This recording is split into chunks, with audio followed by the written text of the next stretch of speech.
मेरा नाम है मैडलिन, ये लड़की है कियारा और इस लड़के का नाम है डेनियल। बूढ़ी औरत मीना से कहती है कि अभी बातचीत का वक्त नहीं है, तुम जल्दी से हमारे साथ मिरर के सामने खड़ी हो जाओ क्योंकि कोई हमें देखने आने वाला है। मीना पूछती है आखिर हमें कौन देखने आ रहा है, तो वो बूढ़ी औरत उसे कोई जवाब नहीं देती। एकदम बाहर से अजीब सी आवाजें आने लगी। मीना डर के मारे पूछती है कि ये आवाज किस चीज की है, तो कियारा मीना को बताती है कि इन्हें हम वॉचर्स कहते हैं। वे शीशे के दूसरे ओर से हमें देख रहे हैं पर हम उन्हें नहीं देख सकते। वे हर रात सूरज ढलने के बाद यहाँ आते हैं और हमें देखते रहते हैं जब तक सुबह का सूरज नहीं निकल आता। तभी शीशे के दूसरी तरफ से शोर आने लगा। मीना पूछती है ये शोर कैसा है। उस बूढ़ी औरत ने बताया कि वॉचर्स तुम्हारे आने से खुश हैं, तुम्हें यहाँ देखकर तालियां बजा रहे हैं। मीना बुरी तरह से कंफ्यूज थी, वो जल्द से जल्द यहाँ से निकलना चाहती थी। मैडलिन जिन्हें वॉचर्स कह रही थी, न तो अब तक मीना ने उन्हें देखा और न ही किसी और ने देखा था। रात गुजर जाती है, सुबह होने पर ये लोग उस जगह से बाहर निकल आते हैं। मैडलिन बताती है कि वे वॉचर्स सिर्फ रात में ही बाहर निकलते हैं, दिन के वक्त हम लोग जंगल में आजाद घूम सकते हैं। मीना रात भर यही सोच रही थी कि कब सुबह होगी और जल्दी से मैं इस जंगल से बाहर निकल जाऊं, इसीलिए वह फौरन जंगल से बाहर निकलने का रास्ता ढूंढने लग जाती है। तब मैडलिन बाकी सबको उसे रोकने से मना कर देती है, जैसे कि वह जानती हो कि मीना इस जंगल से बाहर नहीं निकल सकती और वह जरूर वापस आएगी। बस मीना को जाते हुए मैडलिन बताती है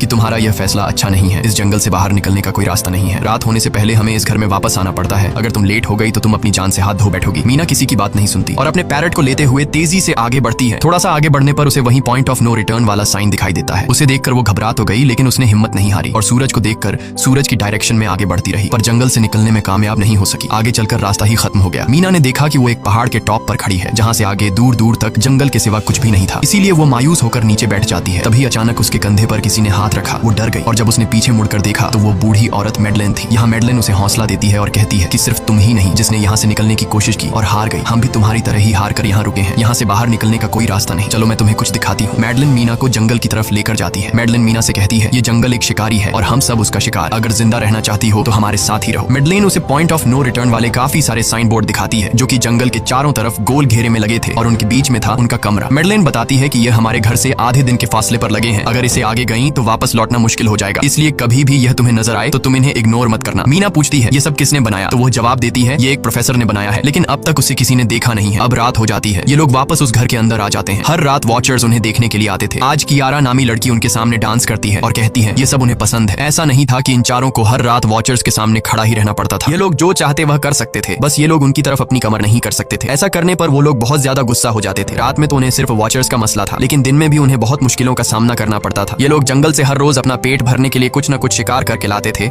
जिससे उनका गुजारा हो जाता। अगले दिन कियारा और मीना दोनों जंगल में शिकार करने जाती हैं। मीना कियारा से पूछती है कि आखिर ये वॉचर्स चाहते क्या हैं। कियारा बताती है मुझे भी कुछ खास नहीं पता, लेकिन मैडलाइन कहती है कि ये वॉचर्स हमें देखते हैं, हमें ऑब्जर्व करते हैं, लेकिन अगर हमने वॉचर्स को देखा तो हम पागल हो जाएंगे क्योंकि वॉचर्स बहुत ही खूंखार दिखते हैं। कियारा अब उसे एक गड्ढा दिखाती है और कहती है ऐसे बहुत से गड्ढे इस जंगल में मौजूद हैं, दिन के वक्त सारे के सारे वॉचर्स उन गड्ढों में रहते हैं और रात में वो यहाँ से